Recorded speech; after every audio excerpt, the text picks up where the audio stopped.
नमस्कार, हरियाणा डायरी में आप सभी का स्वागत है। मैं हूं आपके साथ कपिल मिश्रा। चलिए करते हैं बुलेटिन की शुरुआत। हरियाणा के मुख्यमंत्री नायाब सिंह सैनी ने कहा है कि महापौर अपने अपने शहरों के प्रथम नागरिक होने के साथ साथ वहां के विकास और प्रगति के प्रत्यक्ष सारथी भी हैं। सीएम सैनी ने कहा है कि महापौर सरकार की नीतियों और योजनाओं को धरातल पर उतारने हैं, नागरिकों की आकांक्षाओं को समझते हैं और उनकी समस्याओं का समाधान करते हैं। स्थानीय स्वशासन की परिकल्पना में महापौर रीढ़ के समान है। सीएम सैनी अखिल भारतीय महापौर कार्यकारी परिषद की 115वीं बैठक को संबोधित कर रहे थे।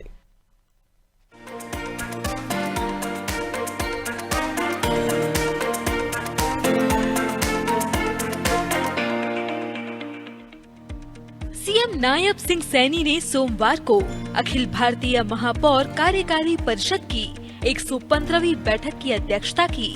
पंचकुला में आयोजित इस बैठक में सीएम सैनी ने कहा कि हरियाणा में महापौर जनता द्वारा सीधे चुने जाते हैं और उनके पास कार्यकारी शक्तियां होती हैं। यह व्यवस्था नागरिकों और जनप्रतिनिधियों के बीच मजबूत सेतु बनाती है और निर्णय प्रक्रिया को अधिक जवाबदेह तथा प्रभावी बनाती है।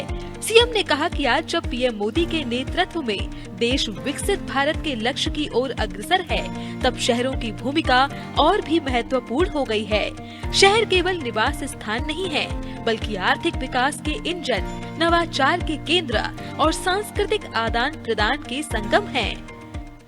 मैं आग्रह करूंगा कि आप अपने शहर को एक ब्रांड एम्बेसडर के रूप में विकसित कीजिए। ब्रांड एम्बेसडर के रूप में लोगों को पता लगे ना, ये हमारा ये शहर, हमने ये काम किए हैं।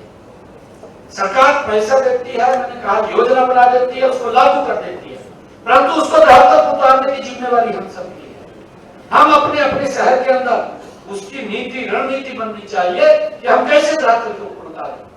इस परिषद की बैठक में जो सार्थक चर्चा और नए विचारों और संकल्पों के साथ आप अपने अपने शहरों में आज लौटेंगे, आपके कंधे पर बहुत बड़ी जिम्मेवारी है और मुझे विश्वास है कि पूरा ये कि आप इस बखूबी निभाएंगे। सीएम सैनी ने सभी महापौरों से आह्वान किया कि वे अपने शहर को ब्रांड बनाएं, उसे विशिष्ट पहचान दें। सीएम ने विश्वास जताया कि परिषद की बैठक में सार्थक चर्चा और नए संकल्पों के साथ सभी प्रतिनिधि अपने अपने शहरों में सकारात्मक बदलाव के वाहक बनेंगे। मुख्यमंत्री ने कहा कि आज भारत चौथी सबसे बड़ी आर्थिक शक्ति के रूप में स्थापित हो चुका है और 2029 तक तीसरी सबसे बड़ी आर्थिक शक्ति बन जाएगा। पीएम मोदी ने 2047 से पहले भारत को विकसित राष्ट्र बनाने का जो संकल्प लिया है, वह निश्चित रूप से साकार होगा। इसके लिए सभी महापौरों को और अधिक जिम्मेदारी से कार्य करना होगा ताकि अंत्योदय की भावना के अनुरूप अंतिम व्यक्ति तक विकास की योजनाओं का लाभ पहुंच सके। आदरणीय प्रधानमंत्री जी का सपना है और उन्होंने कहा है, हम देख भी रहे हैं 11 वर्ष गौरवशाली आदरणीय प्रधानमंत्री जी के पूरे हुए हैं। अगर हम 11 वर्षों का कार्यकाल देखें, गति से भारत विकसित राष्ट्र की ओर बढ़ रहा है और प्रधानमंत्री जी ने जो आह्वान किया है कि हम 2047 तक भारत को दुनिया का विकसित राष्ट्र बनाएंगे। और मुझे खुशी है कि जिस गति से बढ़ रहा है वो दिन दूर नहीं है। ये 2047 से पहले ही ये भारत विकसित राष्ट्र बन जाएगा।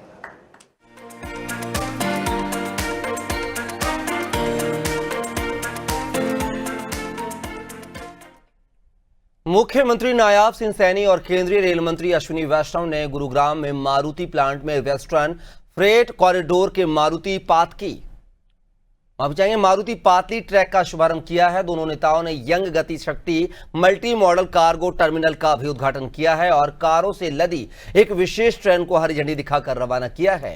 इस अवसर पर सीएम सैनी ने कहा है कि मॉडल कार्गो टर्मिनल से न केवल मानेसर बल्कि देश के 380 शहरों तक कार पहुंचाना सुलभ होगा। इसके अलावा निर्यात किए जाने वाले वाहनों को मुंद्रा पोर्ट तक सीधे पहुंचाया जा सकेगा। यह टर्मिनल हरियाणा को वैश्विक सप्लाई चेन से सीधे तौर पर जोड़ने का काम करेगा।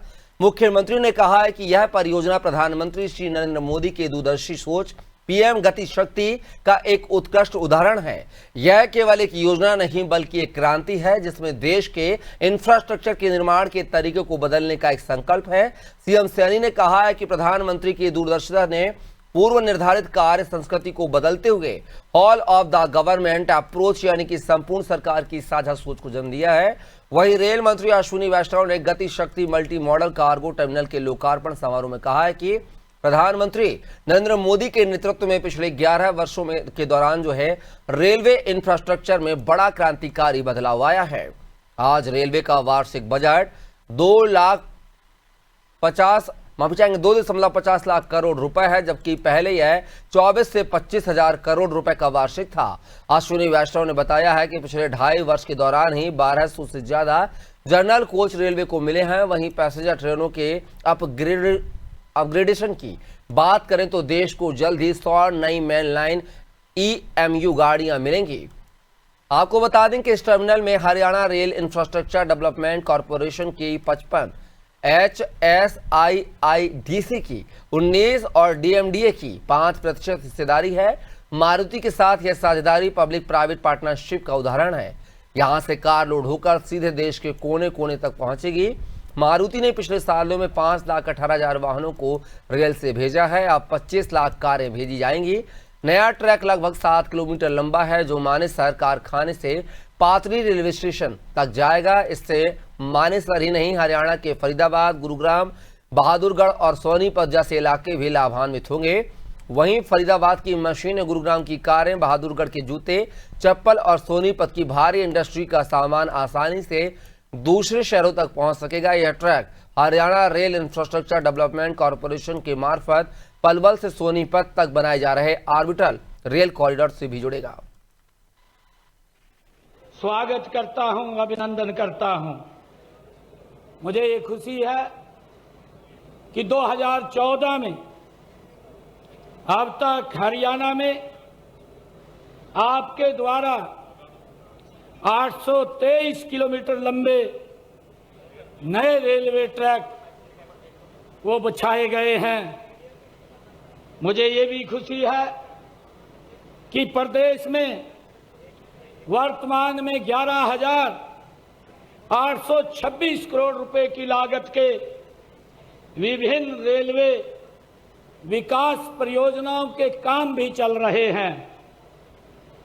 वित्त वर्ष 2025-26 में आपने देश के आम बजट में हरियाणा को रेलवे परियोजनाओं के लिए 3,416 करोड़ रुपया वो आवंटित किया है।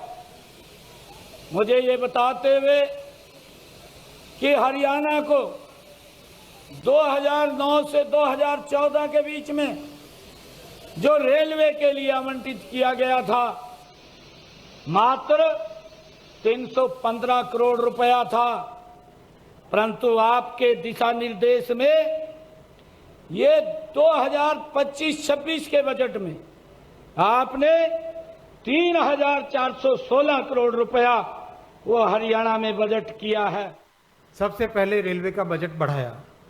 रेलवे का जो बजट 24-25 हजार करोड़ होता था उसको बढ़ा के 2.5 लाख करोड़ तक लेके आए।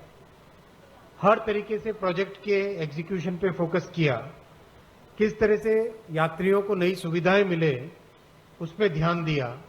चाहे स्टेशन को नए तरह के स्टेशन बनाना हो, चाहे हम सबको ध्यान है पहले ट्रेन के अंदर टॉयलेट्स की व्यवस्था तक नहीं थी, एक छोटा सा होल सा बना रहता था और पूरी की पूरी पटरियां गंदी रहती थी, स्टेशन गंदे रहते थे। एक अलग ही रेलवे की देश में लोगों के मन में एक छवि सी बन गई थी और असुविधा रहती थी।